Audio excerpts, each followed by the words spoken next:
What is BlogHer for those that may not be familiar with? Well, BlogHer's a community, first and foremost, and it's a media company.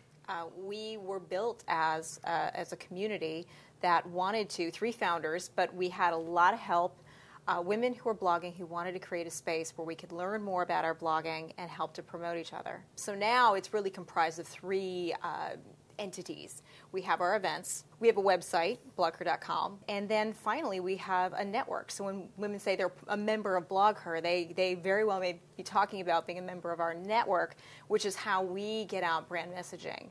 Why have mommy bloggers replaced soccer moms in the zeitgeist? The reason why it's grown so much is that we're word-of-mouth machines. And women who write about parenting, just by nature, tend to recommend even more than the average woman does online.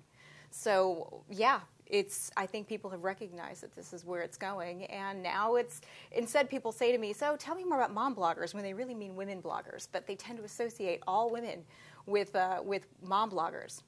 How do you think cause marketing has changed with the addition of social media? How has it shifted the needle?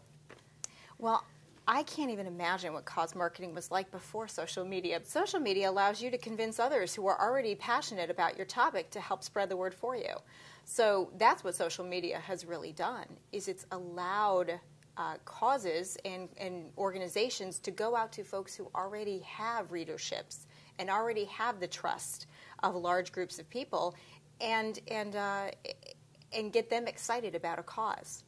What can a brand marketer learn in terms of the global visibility of social media and tap into that power for their own brands? Any marketer that wants to begin, what interests you? If you're in the head of your target market, and you're reading blogs and you're reading sites, what would be interesting to you? And if you don't know, what do you see that's interesting to these women? When I was working with brands, I would go in and I would read, and sometimes I wasn't as excited about these things as the markets themselves, but you start to see what the trends are. You start to see why they're all talking about this. Clearly there's something that's resonating. Brands can learn a lot from these already naturally occurring memes, trends, relationships, and see that if they can just enter and be human, you've got your target market. How do you manage your social media profile personally and professionally? Well, and I find it difficult. You know, when I first started blogging, I would get comments from people at work, and I'd get comments from people in my personal life, and I realized that, yes, I do have to be careful about my content. Now, the same thing goes with my social networks. I have my personal blog, and then you can also put on different moderation if you don't want everyone to read it. I have my more professional blog, and never the twain shall meet.